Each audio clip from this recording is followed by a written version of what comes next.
Mapak, your perfect packaging partner. Tali Eternal Wedding Collections by Chungat Jewelry. ഇതെല്ലാം എന്റെ കല്യാണത്തിന് വാങ്ങിയതാ. വാവ്, ഇതെവിടുന്നാ? MV Chacko golden diamonds Angamaly. ഓണത്തോടനുബന്ധിച്ച് ചെയ്ത വാഴകൃഷി നശിച്ചു.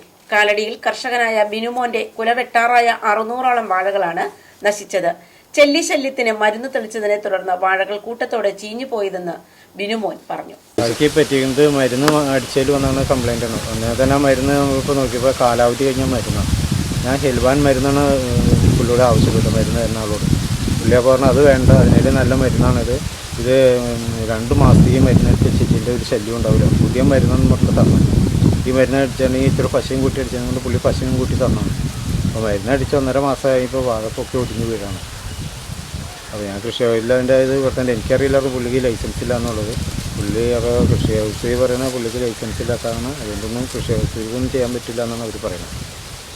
ഇപ്പോൾ 600 വാഴയുണ്ട്, ഈ 600 വാഴയ്ക്ക് ഇതേപോലെ ബാധിച്ചിട്ടുണ്ട്. വീടിനടുത്തുള്ള ഒരാളിൽ നിന്നാണ് ബിനു വളവും കീടനാശിനിയും വാങ്ങിയത്.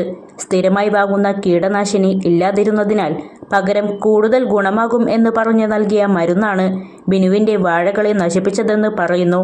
മരുന്ന് തളിച്ചതിനു ശേഷമാണ് വാഴകൾക്ക് നാശം സംഭവിക്കുകയും ഒടിഞ്ഞു വീഴുകയും ചെയ്തത്. കൃഷി വകുപ്പ് അവർ പറയണ മരുന്ന് ഇതാണ്, കുഴപ്പമില്ല, മരുന്നുകൾ അടിക്കാറുണ്ട്. പക്ഷെ അവർ ഇതൊരു നമ്മളോട് ആ മരുന്ന് അടിക്കാൻ പറയില്ല. നമ്മളിപ്പോൾ ഇവിടെ കടകളിൽ നിന്ന് ഈ മരുന്ന് വരണ്ടെന്ന് പറയുന്നത്. പക്ഷെ നമുക്കറിയില്ല. അപ്പോൾ പുള്ളി എന്നോട് പറഞ്ഞ പുതിയ മരുന്നാന്ന് പറഞ്ഞ് തന്നെ ഹിൽബാൻ എന്ന് പറഞ്ഞ മരുന്ന് ഞാൻ ചോദിച്ചത്. ഹിൽബാനാണ് സാധാരണ എല്ലാ വർഷം അടിക്കുന്നത്.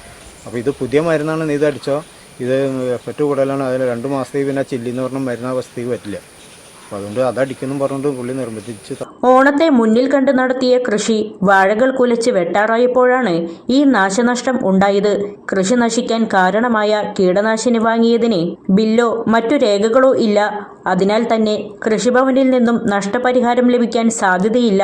അവർക്ക് പുള്ളിക്ക് ലൈസൻസ് ഇവിടെ ഇല്ല, അതുകൊണ്ട് അവർക്ക് നടപടിയൊന്നും എടുക്കാൻ പറ്റില്ല. പിന്നെ ഇവിടെ നിർത്താനുള്ള പുള്ളി വീട്ടിൽ തന്നെയാണ് ഇത് വിൽക്കുന്നത്. വീട്ടിലെല്ലാവിധ മരുന്നുകളും ഉണ്ട്.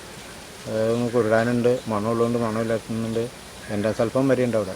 പുള്ളിക്ക് എല്ലാവിധ മരുന്നിൻ്റെയും കച്ചവടം തമിഴ്നാട്ടിൽ നിന്ന് പുള്ളി മരുന്ന് കിട്ടുന്നത്. ഇതിപ്പോൾ ഒറിജിനൽ മരുന്നാണെന്ന് നമുക്കറിയില്ല, കാരണം ലാബിൽ ഇപ്പോൾ വേണ്ടത് കിട്ടും. ഇതിന് ഒട്ടിച്ചാണ് കുപ്പിമ ഉള്ളത് തന്നെ കാലാവധി കഴിഞ്ഞ് ഇത് സ്റ്റിക്കർ ഒട്ടിച്ചാണ് മരുന്ന് തന്നേക്കണം. 7 മാസം 20-ാം തീയതി കൂടി തന്നെ മരുന്നിൻ്റെ കാലാവധി കഴിഞ്ഞു. ഞാൻ വാങ്ങിച്ചതുകൊണ്ട് ഒരു 20-ാം തീയതി 24-ാം തീയതി ആ ഡേറ്റിലേക്കാണ്. കാരണം ബില്ല് പുള്ളി ആർക്കും കൊടുക്കാറില്ല, ബില്ലില്ല. കാരണം പുള്ളിയുടെ വീട്ടിൽ നിന്ന് ഇരിക്കുമ്പോൾ മരുന്നുകൾ വാങ്ങാറുണ്ട്. പക്ഷേ ഇങ്ങനെ ഒരു ചതി പറ്റുമെന്നുള്ള ഇതിലല്ല നമ്മൾ ചെയ്തത്. മികച്ച കർഷകനായി 2 തവണ തെരഞ്ഞെടുക്കപ്പെട്ടിട്ടുള്ള ബിനു സ്ഥലം പാട്ടത്തിനടുത്താണ് കൃഷി നടത്തുന്നത്. ഓണത്തിൻ്റെ ഇത് എല്ലാ വർഷങ്ങളും ഞാൻ വാഴ വയ്ക്കുന്നതാണ്. 10-20 വർഷമായിട്ട് വാഴ വെച്ച് വരുന്നത്. കാലടി പഞ്ചായത്തിന് 3 തവണ മികച്ച കർഷകനുള്ള അവാർഡും കിട്ടിയിട്ടുള്ളത്. അപ്പോൾ വാഴ എല്ലാം ഒടിഞ്ഞ് ഒന്നും ചെയ്യാൻ പറ്റാത്തൊരവസ്ഥയിലാണ്. അതിന് മൂക്കാത്താറും ഒന്നേനെ ഇപ്പോൾ വിലയില്ല. പിന്നെ കായ കരിപ്പാകമായിട്ടുള്ളൂ, ചിലത് മൂത്ത് തുടങ്ങുന്നു, അതൊക്കെ കായ അറിയിക്കുന്നില്ല. ഈ മരുന്ന് ആ വാഴ പൊട്ടി പൊളിഞ്ഞു പോകണം, ഊണ് കെട്ടിക്കണ വാഴ പോലും ഒടിഞ്ഞ് തൂങ്ങിപ്പോകണം. പിന്നെ ഭീമമായൊരു നഷ്ടമാണ് വന്നേക്കണം.